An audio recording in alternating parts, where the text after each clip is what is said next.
হুমাম রাদিয়াল্লাহু তাআলা আনহু বললেন, ইয়া রাসূলুল্লাহ, আপনার এই কথা শুনে আমি বড্ড খুশি হয়েছি, আর আমি প্রত্যাশা করছি আমি যদি ওই জান্নাতের মালিক হতে পারি তাহলে কতই না ভালো হতো। সুবহানাল্লাহ বলেন। বিশ্বনবী বললেন, ছোট এই জান্নাতের দিকে, যে জান্নাত আকাশ জমিন বিস্তৃত। আপনার এই চমৎকার মুখনিসৃত কথা শুনে আমার হৃদয়ের মধ্যে জান্নাতি হওয়ার বাসনা জেগে উঠলো। এজন্য বলেছি, বাহ বাহ, আমি যদি ওই জান্নাতে যেতে পারতাম কতই না ভালো হতো।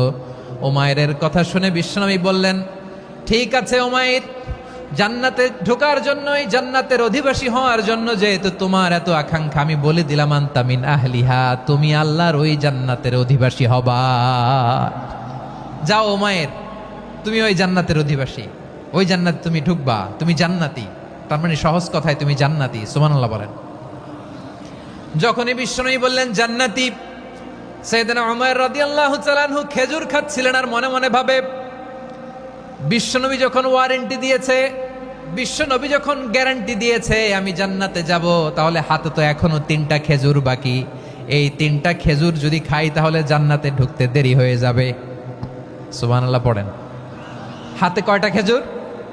3টা খেজুর। বিশ্বনবী বললেন, উমাইর আনতা মিন আহলিহা, তুমি ওই জান্নাতের অধিবাসী, তুমি জান্নাতি। উমাইর চিন্তা করলেন, আমি জান্নাতি, নবীর মুখ দিয়ে যখন বেরোইছে ওই জান্নাতে তো আমার ঢুকতেই হবে, কিন্তু হাতে 3টা খেজুর খেয়ে যদি জেহাদের ময়দানে যাই তাহলে জান্নাতে যেতে তো দেরি হয়ে যাবে। এই চিন্তা আসা মাত্রই খেজুর 3টাকে তিনি ছুঁড়ে মারলেন, তলোয়ার বের করে আল্লাহু আকবার বলে বদরের ময়দানে ঝাঁপিয়ে পড়লেন। আল্লাহর শত্রুদেরকে কচুকাটা করে এক পর্যায়ে শাহাদাতের সুধা পেয়ে নিজেও জান্নাতি হয়ে গেলেন। পড়েন সুবহানাল্লাহ। আমরা দুনিয়ার বুকে আমরা